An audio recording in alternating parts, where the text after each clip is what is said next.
우리 에베소서 1장 15절 23절 아주 멋있는 말씀이죠. 우리 함께 기도하고 함께 보도록 하겠습니다. 사랑하는 아버지, 은혜를 감사합니다. 오늘도 아침에 하나님 말씀을 열어주셔서 우리에게 천둥처럼 분명하게 크게 들려주시옵소서. 예수님의 이름으로 기도했습니다. 아멘. 에베소서 1장, 오늘은 말씀을 펴놓고 같이 흘러가면서 보는 것이 좋습니다. 1장 15절 제일 앞에 이로 말미암아라고 돼 있죠. 그 말은 이전까지, 그러니까 3절부터 14절까지의 전체 내용을 수식하는 것입니다. 그 전체 내용이 무엇이냐 하면 하나님은 성도들에게 신령한 축복을 주었다는 것입니다. 하나님의 그 신령한 축복은 하나님께서 너희를 선택해 주셨고 너희들의 죄를 사해 주셨고 성령으로 인쳐 주셔서 그런 엄청난 신령한 축복을 주었기 때문에 그걸 기초로 해서 이제부터 내가 너희들에게 위해서 기도할 것이다 라고 얘기하는 거예요. 하나님에게 선택을 받고 죄사함을 받고 성령의 인치심을 받은 이 성도들에게 오는 결과가 무엇입니까? 믿음과 사랑입니다. 15절을 보십시오. 너희 믿음과 모든 성도를 향한 사랑을 나도 듣고. 믿음은 하나님과의 관계고 이 사랑은 성도들과의 관계죠. 이 사람이 구원받고 거듭나게 되면은 하나님과의 관계가 회복이 되면서 동시에 인간과 인간의 관계가 회복이 됩니다. 그래서 깨어진 부부 관계의 문제를 해결하고 깨어진 부모 자식 간의 관계를 해결하고 노사 분규를 해결하고 남북 통일을 해결하는 이 근본적인 교회에 대한은 바로 복음을 듣고 구원받는 것입니다. 하나님과 나와의 관계가 회복되면서 인간과 인간의 관계도 회복이 되죠. 그래서 에베소 교인들도 너희 믿음과 사랑을 변했다는 거예요. 그런 소문을 내가 들어서 너무나 좋다는 그런 말을 지금 바울이 시작하는 것입니다. 그리고 이제 바울이 15절 16절에 보니까 16절에 중요한 말을 하죠. 내가 기도할 때에 16절 내가 기도할 때에 기억하며 너희로 말미암아 감사하기를 그치지 아니하고. 이 바울이 에베소 교인들을 향해서 항상 너희들 때문에 내가 너무 좋다, 감사하다 이 말을 내가 그치지를 않는다는 거예요. 참 이렇게 이 말만 듣고 보면 에베소 교인들이 너무나 좋은 교인들일 것 같죠. 아주 환상적인 목사님 말도 잘 듣고 가정생활도 방정하고 가정도 평안하고 전도도 열심히 하고 교회도 서로 일사불란하게 협력하는 그런 교회일 것 같죠. 아니요. 이 에베소 교회는요, 나중에 에베소 교회 나오면 그냥 별의별 일이 다 있습니다. 서로 싸우고 파당짓고 음란행위하고 나중에 성령 충만하라 얘기할 때도 무슨 얘기부터 하는지 술 취하지 말라. 오직 성령의 충만함을 받으라는 얘기를 우리는 거룩하게 해석하지만 그만큼 술주정뱅이가 교회에 많았던 거예요. 한국 교회인가? 그래서 에베소 교회는 술 문제가 굉장히 심각했고, 그러니까 바울이 그런데 이 에베소 교회로 인해서 감사한다는 거예요. 도덕적으로 문란하고 그냥 교만이 충만했던 고린도 교회에게 쓴 편지에서도 너희를 위해서 항상 하나님께 감사한다 그랬어요. 데살로니가 교회는 혈기왕성한 사람들이 많아가지고 굉장히 많이 싸웠거든요.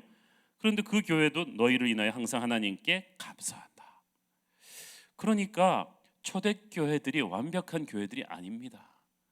성경은 악에 대해서 아주 구체적으로 얘기합니다. 디도서 같은 데 가보면은 그레데 섬의 그 교회는요, 그냥 장로들 될 사람들한테 부탁하는 게 제발 아내를 패지 마라, 술을 먹지 말라, 그리고 거리에서 싸우지 말라, 이런 말이 장로 교육 매뉴얼이에요. 제발 그렇지 않은 사람들로 리더를 세워라. 그러니까 이 초대교회가요 이렇게 환상적인 교회가 아닙니다. 머리이신 그리스도가 환상이지요, 교회는 아니었어요. 그런데도 바울은 계속 감사했던 거예요.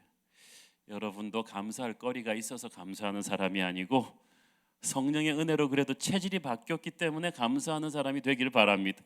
이미 성령이 들어오셨기 때문에 바울은 앞으로 변할 에베소 교회를 확신하고 있는 거예요. 그래서 지금 불완전하지만 예수가 있으니까 넌 괜찮다. 이게 중요합니다. 겉으로 보기 아무리 모범생이라도 그 속에 예수가 없는 사람은 발전할 가능성이 없어요. 근데 지금은 거칠고 작정이 많아도 그 안에 복음이 들어간 사람은 앞으로 충분히 변화시킬 거예요. 그 사람이 아니라 그 안에 있는 하나님의 영이 신실하시기 때문에 그렇게 하실 것이다. 바울은 그래서 이 성령의 눈으로 보고 감사한 거예요. 제가 그 수영록교회 은퇴하신 정필도 목사님이 참 목회를 잘하셨는데 뭐 큰 교회도 만들었지만 그분이 저한테 그러신 한 목사님, 내가 1,000,000불짜리 목회 팁을 하나 주겠대. 목회를 하다 보면 A급 교인, B 교인, C 클래스 교인이 있다는 거예요. A 클래스 교인은 모든 목사님들의 꿈.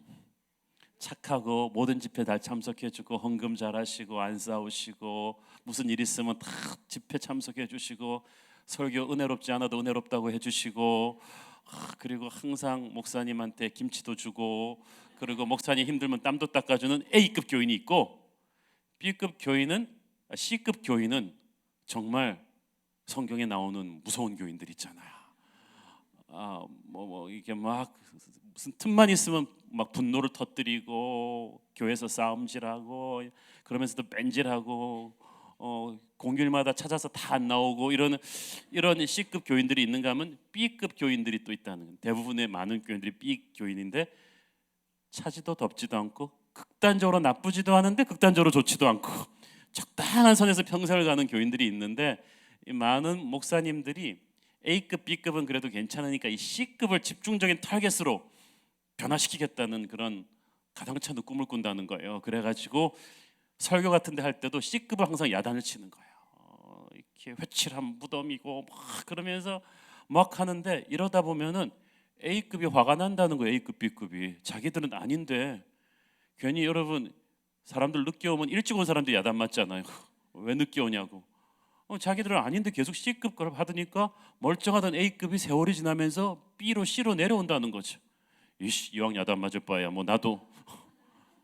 그런데 자, 본인은 B급, C급이 있지만 없는 척하고 모두를 A급으로 보고 설교를 한다는 거죠. 여러분들이 이렇게 은혜롭게 변하니 얼마나 나는 행복한지 모르겠다. 여러분들로 인하여 나는 항상 감사한다. 이게 바울이 목회 도사예요. 그러니까 공부 못하는 애들도 항상 잘하는 애들 취급을 받는 거죠. 계속 이걸 한 10년 하다 보면 어느 순간에 자기가 잘하는 아이처럼 행동하고 있어. 잘한다는 건 아닌데 잘하는 아이들처럼 이렇게 행동하고 있는 거예요. 그러다 보니까 이 목회가 나중에는 아주 열매가 있다는 거예요. 그런데 그것이 자녀 교육에도 중요합니다. 그렇죠? 첫째는 둘째는 모범생, 셋째 얘는 문제야. 셋째를 잡아야 돼. 이렇게 잡으면 걔는 점점 내려간다는 거예요. 학생들을 가르칠 때도 마찬가지예요. 교수한테 암시를 줬을 때 이 학생들은 고등학교 1등짜리들입니다. 이 학생들은 그냥 개차반입니다. 이렇게 실제로 그렇다는 게 아니고, 이렇게 암시를 줬을 때 교수님이 한 학기 지나고 나면 성적이 똑같은 애들이었는데 하늘과 땅 차이로 나온다는 거예요. 우리가 어떤 눈으로 보는가 중요하죠. 근데 바울이 이 문제 많은 에베소 교인들을, 이 문제 많은 고린도 교인들을 놓고 항상 너희로 인하여 감사한다, 이 말이 무슨 말? 다 A급으로 보는 거예요. 그럴 때 예수님의 눈으로 이렇게 봐주시는 거죠. 저는 그걸 보면서 참 이 바울의 이 목회자의 심정, 너무나 감사한 자세라는 것을 제가 다시 한번 느끼게 됩니다. 바울이 그래서 이 교인들을 향해서 기도할 때 항상 너희들로 인해서 감사하면서 두 번째 원하는 것이 있었습니다. 17절 같이 읽습니다. 시작. 우리 주 예수 그리스도의 하나님 영광의 아버지께서 지혜와 계시의 영을 너희에게 주사 하나님을 알게 하시고. 바울의 소원은 자기 교인들이, 에베소 교인들이 하나님을 좀 깊이 알았으면 좋겠다는 거예요. 이게 중요합니다. 많은 목사님들의 소원은 교인들이 교회 나와주는 거죠. 워낙 힘드시니까. 그렇지만 교회 나와주시면 좋은데요, 제가 더 원하는 것은 바울의 심정입니다. 와서 여러분이 하나님을 깊이 알았으면 좋겠어요. 한옥 목사를 너무 깊이 팔려고 노력하지 마십시오. 깊은 실망과 허탈감에 빠질 거예요. 근데 저는 여러분이 저를 통해서 하나님을 깊이 알았으면 좋겠습니다. 이것은 성경 지식을 축적하라는 것이 아니고 가슴으로부터 하나님을 체험하라는 것입니다. 하나님과 깊은 교제 관계에 들어가라는 것입니다. 하나님은 끊임없이 말씀하고 계신데 우리가 하나님과의 깊은 교제가 없으니까 그걸 잘 못 알아들어요. 하나님의 그 음성을 못 들으니까, 하나님의 계획을 모르니까, 하나님의 우리를 인도하고 다루시는 방법을 보지를 못하니까 자꾸 사람들이 조그만 일에도 시험 들고 다운되는 거죠. 목회자로서 안타까운 것은 저분이 좀 더 은혜를 받았으면 좋겠는데, 저분이 좀 더 하나님을 알았으면 좋겠는데라는 안타까움입니다. 그래서 제가 제일 신나는 것은 여러분이 은혜 받는 거예요. 하나님을 만나가는 거죠. 은혜 받을 시간도 적은데 딴 일하고 노는 걸 보면 저는 참 마음이 아파요.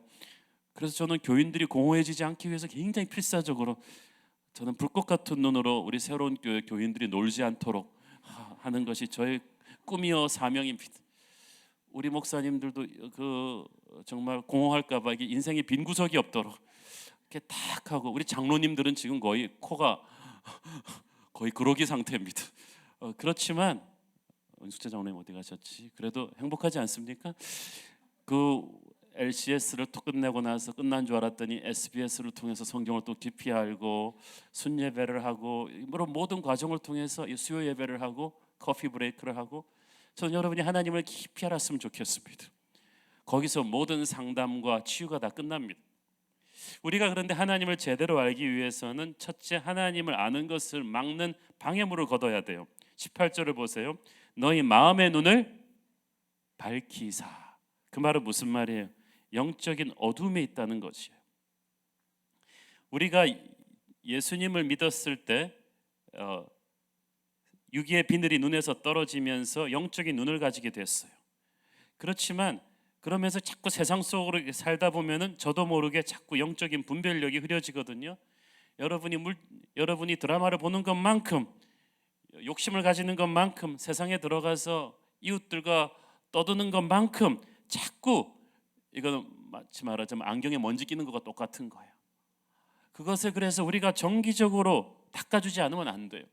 뉴스를 계속 보면 흔들리고요, 주위 사람들 말 듣고 흔들리고, 영적인 시야가 흔들리면 말씀을 듣는데 해석이 안 돼요. 영적으로 이렇게 안 되는 거예요. 그래서 잘못된 행동을 하는 거예요. 그래서 하나님께서 우리의 마음의 눈을 밝혀준다. 더러운 마음에, 자꾸 더러워지는 마음의 눈을 닦아준다는 것입니다. 그것이 은혜입니다.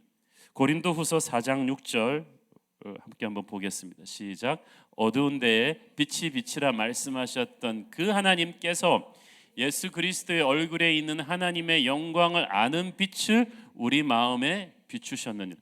자 보세요. 하나님의 영광이 있어요. 그런데 그것을 아는 빛이 또 필요해요. 뭘 보기 위해서 또 다른 게 필요하다는 거예요. 자, 여러분, 책이 있어요. 책에 내용이 있는데 이 책을 보기 위해서 불이 있어야 돼요. 하나님의 영광이 있는 메시지가 있는데 그 메시지를 보기 위해서는 성령의 불이 필요하다는 거예요. 감동이 필요해요. 그래야 알 수가 있어요. 자, 보세요. 많은 사람들이 성경은 읽는데 거기서 메시지를 못 잡아요. 영적인 눈이 없기 때문이죠. 여기서 보니까 17절에 보세요. 영광의 아버지께서 무엇을 주신다 그랬죠? 지혜와 계시의 영을 주신다. 지혜는 성령의 도우심을 받아서 내가 스스로 깨닫는 능력이에요. 계시는 하나님이 직접 나에게 다이렉트로 주시는 거예요. 그러니까 보세요. 지혜는 성령의 감동으로 내가 스스로 깨닫는 거예요. 근데 내가 스스로 깨닫는 것 같지만 성령의 감동으로 온 것이고, 계시는 그냥 직접 하나님이 쏴주는 메시지죠. 이 성령은 지혜와 계시의 영이에요. 이걸 한꺼번에 합쳐서 우리는 영적 분별력이라고 합니다. Spiritual discernment. 하나님의 자녀에게는 하나님께서 당신의 마음과 계획을 이해할 수 있는 영적인 분별력을 주셨어요. 고린도전서 2장 12절 시작. 우리가 세상의 영을 받지 아니하고 오직 하나님으로부터 온 영을 받았으니 이는 우리로 하여금 하나님께서 우리에게 은혜로 주신 것들을 알게 하려 하심이라. 자, 성령을 받았는데 이것이 하나님께서 우리에게 은혜로 주신 것들을 알게 하는 능력이다. 그러니까 뭐예요? 성경은 하나님이 우리에게 은혜로 주신 것인데 이것을 알게 하는 능력이 필요해요. 그러니까 그 성령이죠. 하나님이 은혜로 도와주셔야 돼요. 자, 영어책을 읽는데 이걸 해석할 수 있는 능력이 필요하죠. 이것이 성령이에요. 하나님께서 이미 내 주변에서 움직이고 계세요. 그런데 이것이 하나님이구나라고 딱 캐치할 수 있는 영적인 분별력이 필요해요.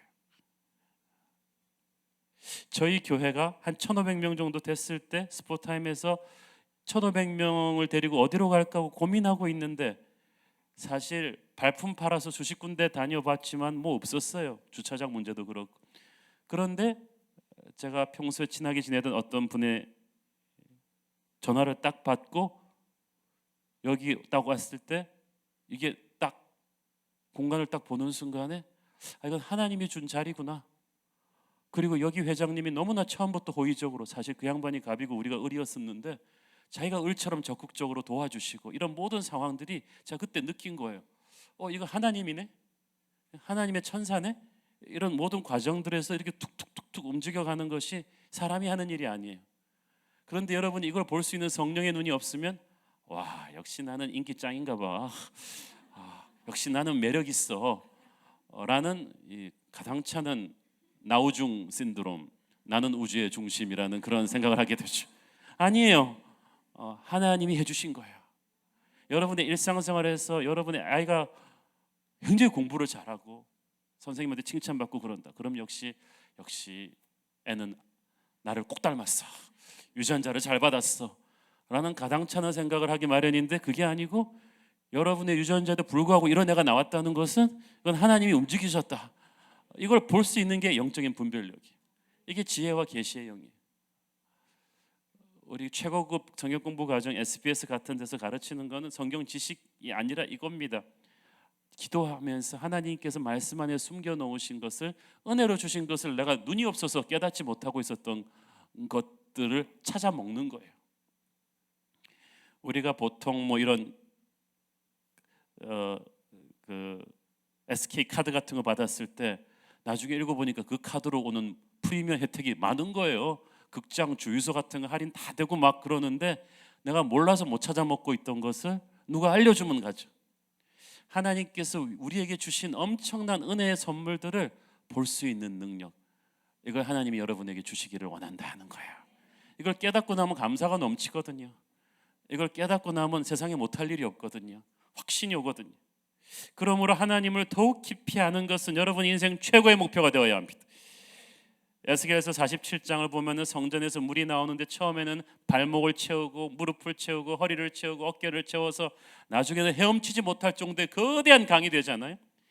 여러분, 은혜의 세계가 제일 처음에는 발만 찰랑찰랑 거리는 것 같은데 들어가면 갈수록 얼마나 크고 얼마나 깊고 얼마나 풍성한지 몰라요. 예수 믿은 지 몇 년도 안 돼서 매너리즘에 빠지는 사람은요, 무릎 높이 하와이에 가서 깊이 안 들어가고 그냥 무릎까지만 찰랑거리다 나온 사람이에요. 하와이 별거 없던데 스쿠버 다이빙을 해봐야죠.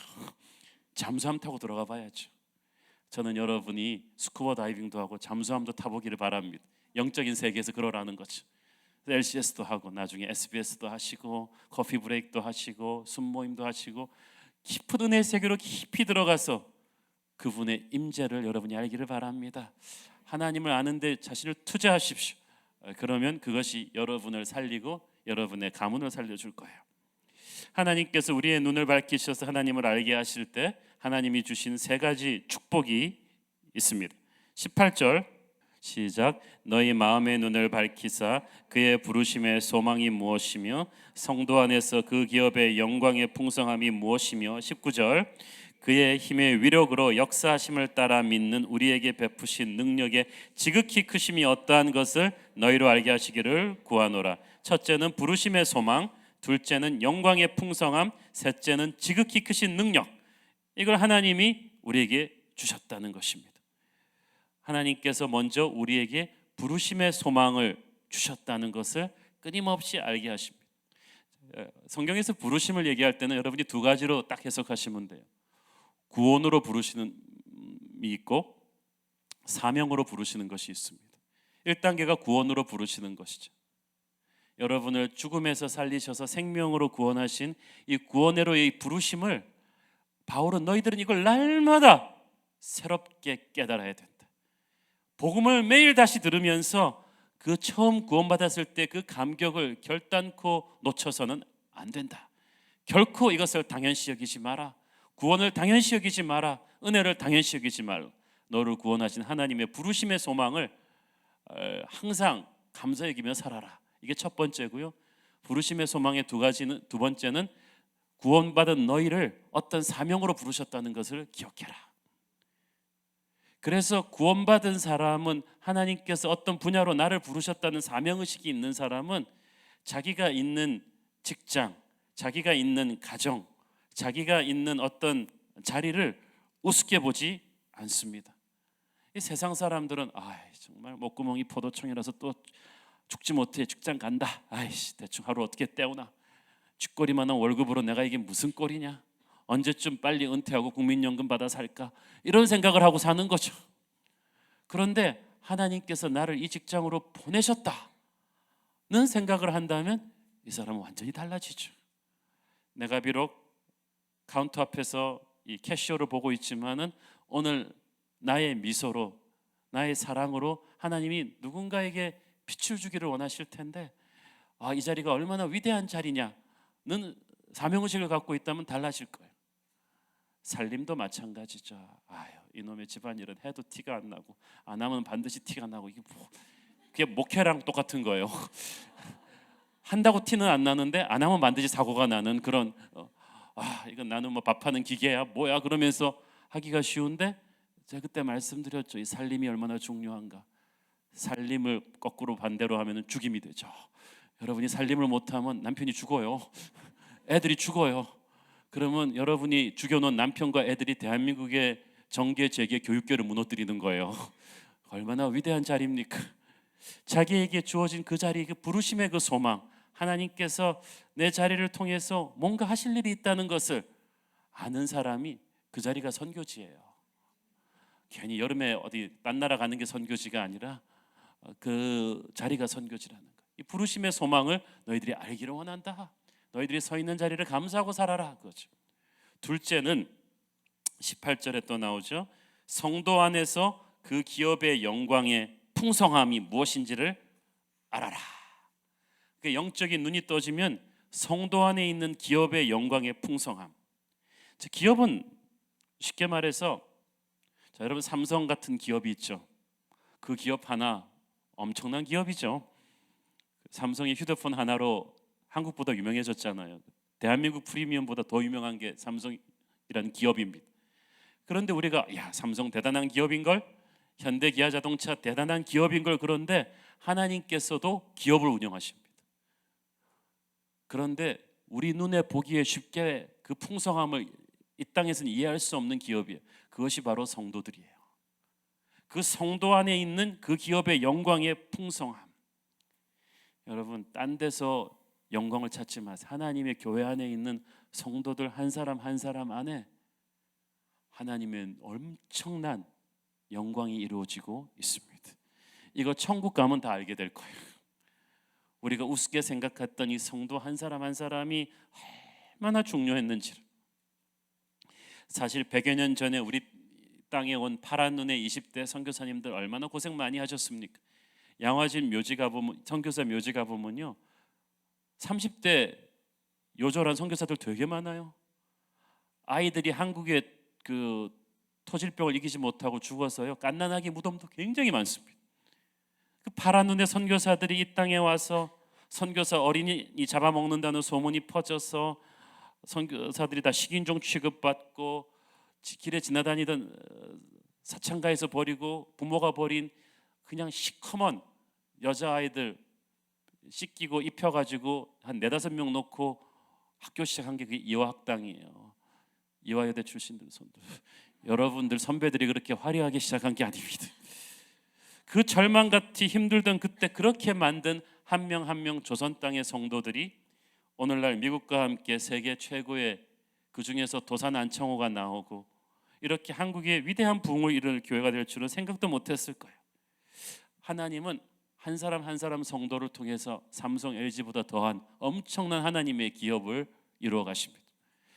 그래서 하나님이 세상은 삼성을 대단하게 보고 우리를 우습게 보지만 하나님의 나라에서는 여러분 한 명이 삼성보다 중요합니다. 기업이 그렇다는 거예요.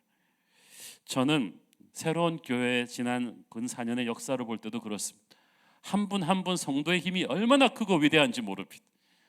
그 풍성함이 얼마나 리치한지 몰라요. 천국 가보면요, 그 성도 한 사람을 통해서 하나님이 바꾸신 역사로 인해서 저 예술의 전당보다 큰 집이 그 성도 한 사람으로 인해서 천국에 지어져 있을 줄 모릅니다. 알 수가 없어요. 하나님이 우리 한 사람 한 사람을 영광스러운 기업이라고 하십니다. 그런데 하나님께서 바울이 너희들이 그걸 좀 알았으면 좋겠다. 그걸 좀 알았으면 좋겠다. 로마 제국의 영광에 위축되지 말고 너희 한 사람 한 사람이 하나님의 기업이고 그 기업의 영광스러움을 알았으면 좋겠다.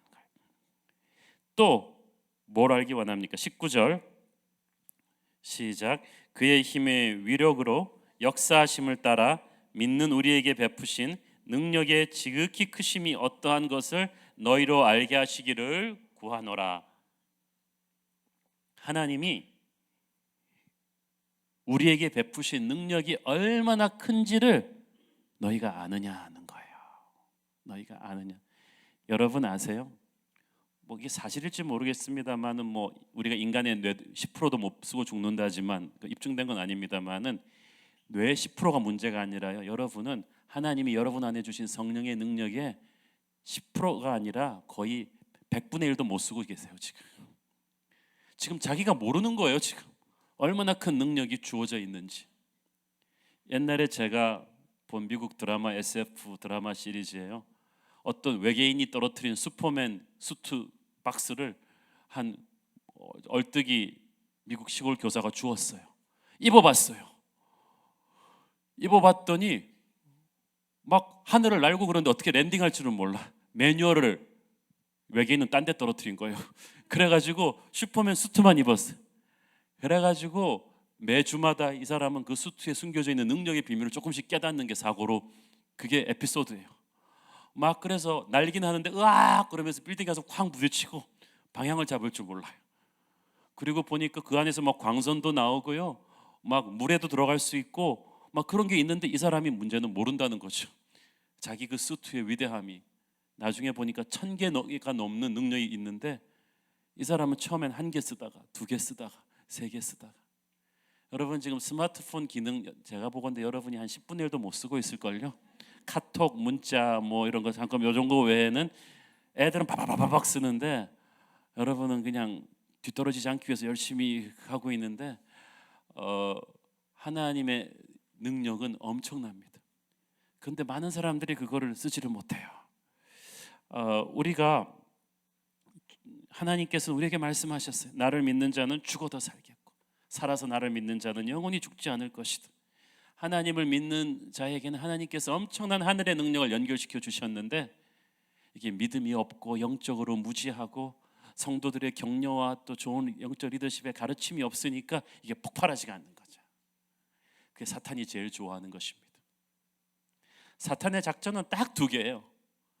사람들이 예수를 못 믿는 게 하는 게 넘버 1이고요. 넘버 2는 어차피 예수 믿었으면은 그냥 지만 믿다가 가게 하는 거. 아주 무기력한 미니멈 크리스천으로 계속 얼려놓는 게 바로 사탄의 2번째 플랜입니다. 사탄의 2번째 플랜에 걸려가지고 무기력해지게 살아가는 크리스천들이 이 땅에 얼마나 많습니까? 바울은 넌 그래서 안 된다는 거예요. 네 안에 있는 능력이 얼마나 큰지를 깨달아라. You are made for greatness. 하나님은 너를 위대한 존재로 만드셨다. 너를 구원하셨을 때 하나님이 너에게 엄청난 성령의 능력을 주셨는데 네가 기도로 이걸 터뜨리고 말씀으로 터뜨리고 믿음으로 터뜨리면 역사를 바꿀 텐데 누가 너를 이렇게 영적으로 무지하게 만들어 놓았느냐 이것이죠. 사랑하는 여러분, 하나님의 능력은 기도하는 자에게 부어집니다. 겸손한 자에게 부어집니다. 말씀을 아는 자가 그 능력을 찾아 꺼낼 수 있어요. 기도함으로써 하나님 앞에 겸손한 마음으로 자신의 죄를 회개한 자가 하나님의 그 능력을 받았을 수가 있어요. 하나님은 하나님의 자녀에게 능력을 부어주시기를 기뻐하십니다. 기도 안 하니까 능력이 안 와요. 겸손하지 않으니까, 목말라 하지 않으니까 이게 능력이 안 오는 거예요. 여러분 이상하잖아요. 예수님 승천하는 거 본 성도들은 500명이 넘는데 실제로 마가의 다락방에 가서 기도해서 성령 받은 성도는 120명. 몇 프로나 되겠습니까? 뭐 거의 3분의 1도 안 되죠. 그런데 4분의 1도 안 되겠다. 그런데 요즘도 그래요. 하늘의 능력이 다운로드 된다는 걸 알면서도 은혜의 자리에는 꼭 안 오는 사람이 있어요. 바빠서가 아니라 목마름이 간절하지 않아서 그래요. 아무리 바빠도 시간 관리는 우선순위거든요. 마음이 있으면 옵니다. 아무리 바빠도 옵니다. 제가 옛날에 셀린 디온 한국 내한 공연 했을 때요, 누가 티켓을 줘갖고 갔어요. 30만 원짜리 티켓. 맨정신으로 저는 돈 주고 그런 거 못 삽니다. 근데 이걸 딱 줬는데 갔는데요, 제가 그래도 좀 한국에 유명한 분들을 많이 아는, 다 만났어요. 거기서 보니까 바쁘다고 서로 시간 못 맞추던 분들이 다 나와 있는 거야. 셀린 디온의 힘은 위대하다는 거죠. 서로 다 만난 거예요. 당신 어떻게 이렇게 시간 내냐? 어떻게 시간을, 와, 꼭 해야 될 건 하더라고요. 근데 제가 보니까 우리가 과연 성령의 능력을 셀린 디온을 목말라 하듯이 목말라 하는가? 갈급하면 거긴 기도의 자리에 나가고요, 기도의 자리에 나가면 능력을 받아요. 그런데 우리가 목말라하지가 않아요. 교만한 거예요. 아직까지 덜 아쉬운 거죠. 근데 목말라 하는 그 순간이 그래서 은혜의 시간이에요. 그때부터 사람은 기도하니까, 갈구하니까. 그러니까 여러분 성령의 능력 같은 건 있어도 그만 없어도 그만이라고 생각하지 마세요. 이게 없으면 안 된다는 생각으로 은혜의 자리에 여러분 오늘 저렇게 나오시는 거예요. 그래서 하늘의 능력을 받으시는 거예요. 그리고 내게 있는 능력이 얼마나 큰지를 슬슬 깨닫는 거예요. 깨닫는 거예요. 놀라운 일들이 이루어지는 거예요. 하나님이 우리에게 주시는 능력은 바로 예수 그리스도 안에서 역사하신 그 능력이죠. 20절 같이 읽겠습니다. 시작. 그의 능력이 그리스도의 안에서 역사하사 죽은 자들 가운데서 다시 살리시고 하늘에서 자기의 오른편에 앉히사. 예수의 능력은 죽음을 이기는 부활의 능력입니다. 예수님이 죽음을 이기는 부활의 능력을 주었다면 죽음보다 더 큰 문제는 없잖아요. 여러분을 마주하고 있는 그 어떤 문제도 하나님은 해결해 주실 것이다. 이 능력을 받으면 죽고 싶었던 사람도 벌떡벌떡 일어납니다. 이 능력을 받은 사람은 역사를 움직이는 사람이 됩니다. 21절 22절 시작. 모든 통치와 권세와 능력과 주권과 이 세상뿐 아니라 오는 세상에 일컫는 모든 이름 위에 뛰어나게 하시고 또 만물을 그의 발 아래 복종하게 하시고 그를 만물 위에 교회의 머리로 삼으셨느니라. 하나님께서는 예수님께서 교회뿐 아니라 만물을 다스릴 권세를 주셨습니다. 많은 분들이 착각을 해요. 기도는 주일날 교회에서 하는 것이다. 월요일날 출근해서는 회의에서 결정한다. 아니에요. 그건 마치 예수님이 교회는 계시고 세상은 안 다스린다고 생각하는 거예요. 여러분 백악관 일을 오바마가 결정하는 줄 아세요? 오바마 위에 하나님이 결정하는 거예요. 청와대 일을 박근혜 대통령이 하는 것 같죠? 아니에요. 삼성 일을 이건희 회장이 하는 것 같죠? 아니에요. 모든 이름 위에 뛰어난 주님이 다 다스리시는 거예요. 그래서 월요일날 출근하면서 주일날보다 더 기도하셔야죠. 사실은 그때부터 진짜 중요한 건데 이게 다 다스림의 문제거든요. 그러니까 여러분 교회 신앙생활을 주일날의 종교 행사로 생각하지 마세요. 그는 모든 것입니다. 그래서 시험을 앞두고는요 정말 기도 많이 해야 돼요. 사업하기 전에 진짜 기도 많이 하고 해야 돼요. 왜냐하면 하나님이 다스리시는데. 그런데 우리는 힘 있는 자한테 가서 선을 내려고만 하지 기도하지 않아요. 진짜 백은 하나님이신데. 하나님은 우리도 그리스도와 함께 만물을 다스릴 것이라고 하셨습니다. 요한계시록 5장 10절 시작. 그들도 우리 하나님 앞에서 나라와 제사장들을 삼으셨으니 그들이 땅에서 왕노릇하리로다 하더라. 이 말이 무슨 말이냐면 예수 그리스도를 우리의 구주로 고백한 그 순간부터 눈에 보이지 않는 영적인 세계에서 우리도 예수님의 권세를 받은 왕 같은 제사장이 되었다는 거예요. 그러므로 우리가 기도하는 것에 따라서 정치가 바뀌고 범죄율이 줄어들고 문화가 바뀌고 경제가 바뀌는 거예요. 제가 그때 청와대에서 일하던 지인한테 그랬어요. 당신이 이 청와대에 있어서 다행이다. 하나님이 왕 같은 제사장을 거기다 넣어두신 거야. 당신의 기도가 결정적인 순간에 어둠의 권세가 우리나라 정치 권력을 흔드는 것을 막을 것이다. 우린 보배롭고 존귀한 존재들입니다. 눈에 보이는 배우는 앞에 움직이는 거고요. 뒤에서 실을 당기는 건 다 감독이듯이 눈에 보이는 세상의 인기 스타와 VIP들을 보고 여러분 주눅 들 거 없어요. 뒤에서 주관하시는 분은 하나님이시고 하나님은 우리의 기도를 들으십니다. 그러니까 교회에게 주신 하나님의 영광이 얼마나 엄청난 건지를 몰라요. 22절 보세요. 또 만물을 그의 발 아래 복종하게 하시고 그를 만물 위에 교회의 머리로 삼으셨느니라. 23절 교회는 그의 몸이니 만물 안에서 만물을 충만하게 하시는 이의 충만함이니라.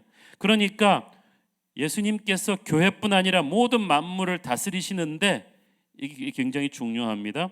23절 교회는 그의 몸이니 만물 안에서 만물을 충만하게 하시는 이의 충만함이니라. 예수님이 세상 역사를 주관하시는 자이신데 교회를 통해서 하시겠다는 거예요. 할렐루야. 그러니까 예수님께서 미국 일을 결정하실 때 오바마 대통령이랑 의논하시는 게 아니고 미국에 기도하는 백성들의 기도와 함께 의논하시는 거예요. 아브라함과 의논하시듯이 미국을 어떻게 했으면 좋겠느냐, 불로 심판하고 싶은데 어떻게 했으면 좋겠느냐. 그런데 미국에 기도하는 사람들이 주여 잠깐만 기다려 주옵소서, 아브라함의 중보처럼 막는 거예요. 그래서 그리스도가 교회를 충만하게 하시고, 그러니까 교회를 은혜 주시고 부흥시키신 다음에는 그리스도의 충만을 받은 교회가 그 충만함을 세상으로 흘려보내서 세상을 충만하게 한다는 것입니다. 충만하게 한다는 말은 회복시킨다, 최고의 스테이지로 끌어올려 놓는다, 영광스럽게 한다는 거죠. 그러므로 저는 그렇게 믿어요. 교회가 건강해지면 그 교회가 있는 지역의 가정이 회복이 될 거예요. 정치 부패와 경제와 문화가 범죄율이 다운되고 그런 일들이 일어나는 거예요. 교회가 거기 있기 때문에. 그러므로 그 시대가 급속 지금 한국 사회가 이 자살률이 이렇게 늘어나고 사회가 경제적으로는 잘 사는데 이렇게 정신적으로 우울증이 많고 이렇게 많은 까닭은 한국 교회의 침체와 그대로 정비례한 거예요. 지금 한국 교회가 영역을 잃어가고 있으니까 세상을 충만하게 하지 못하는 거야. 그래서 하나님께서는 교회의 부흥에 거시는 기대가 크십니다. 왜냐하면 역사를 움직이는 툴이거든요. 그래서 정치 개혁보다 중요한 게 교회 개혁이에요. 교회를 부흥시키는 거예요. 살리는 거예요. 이 놀라운 비전이, 하나님께서 교회를 통해서 세상을 변화시키는 비전이 에스겔서 47장 1절부터 12절에 나와 있습니다. 오늘의 결론입니다. 시작. 그가 나를 데리시고 성전문에 이르시니 성전의 앞면이 동쪽을 향하였는데 그 문지방 밑에서 물이 나와서 동쪽으로 흐르다가 성전 오른쪽 제단 남쪽으로 흘러내리더라. 그가 또 나를 데리고 북문으로 나가서 바깥길로 꺾여 동쪽을 향한 바깥문에 이르시기로 본즉 물이 그 오른쪽에서 스며 나오더라.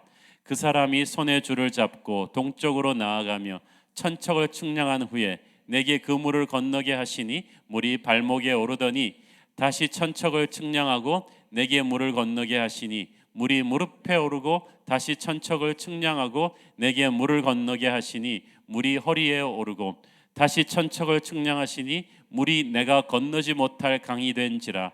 그 물이 가득하여 헤엄칠 만한 물이요 사람이 능히 건너지 못할 강이더라. 그가 내게 이르시되 인자야 네가 이것을 보았느냐 하시고 나를 인도하여 강가로 돌아가게 하시기로 내가 돌아가니 강 좌우편에 나무가 심이 많더라. 그가 내게 이르시되 이 물이 동쪽으로 향하여 흘러 아라바로 내려가서 바다에 이르리니 이 흘러내리는 물로 그 바다의 물이 되살아나리라. 이 강물이 이르는 곳마다 번성하는 모든 생물이 살고 또 고기가 심이 많으리니 이 물이 흘러들어가므로 바닷물이 되살아나겠고 이 강이 흐르는 각처의 모든 것이 살 것이며 또 이 강가에 어부가 설 것이니 엔게디에서부터 에너글라임까지 그물 치는 곳이 될 것이라. 그 고기가 각기 종류를 따라 큰 바다의 고기같이 심이 많으려니와 그 천펄과 갯벌은 되살아나지 못하고 소금 땅이 될 것이며 강 좌우가에는 각종 먹을 과실나무가 자라서 그 잎이 시들지 아니하며 열매가 끊이지 아니하고 달마다 새 열매를 맺으리니 그 물이 성소를 통하여 나옴이라. 그 열매는 먹을 만하고 그 잎사귀는 약재료가 되리라. 엄청난 비전이에요. 중요한 거는 이 모든 것의 시작이 성전에서 흘러나오는 물로 시작되었다는 거예요. 이 성전에서 흘러나오는 물이 가니까 가는 곳마다 나무가 살아나고 물고기가 살아나기 시작하고 막 사람들이 열매가 맺히기 시작하는 풍성한 파라다이스로 바뀌는 것은 성소에서 흘러나오는 물이에요. 교회에서 흘러나오는 은혜예요. 교회에서 흘러나오는 축복이에요. 말씀의 능력이에요. 성령의 능력이에요. 하나님께서는 이 모든 능력을 교회를 통해서 내보내기를 원하시는데 교회가 부패하면 이걸 못하는 거예요. 그래서 건강한 교회는 그 시대 세상의 운명을 결정하게 되는 것입니다. 교회가 건강하게 성장하면 교회를 통해서 하나님의 축복이 이 땅 곳곳에 스며들어가서 정말 깨끗하고 거룩하고 사랑이 있는 거룩한 코리아로 만들어 줄 것입니다. 저는 우리 새로운 교회가 부흥하면서 단순히 숫자가 많아지는 교회가 아니라 우리를 통해서 한국의 정치가 깨끗해지고 경제가 부흥하며 문화가 깨끗해지고 자살하려던 사람들이 살아나고 범죄율이 떨어지고 사람들이 따뜻해지고 긍정적으로 변하게 될 것을 믿습니다.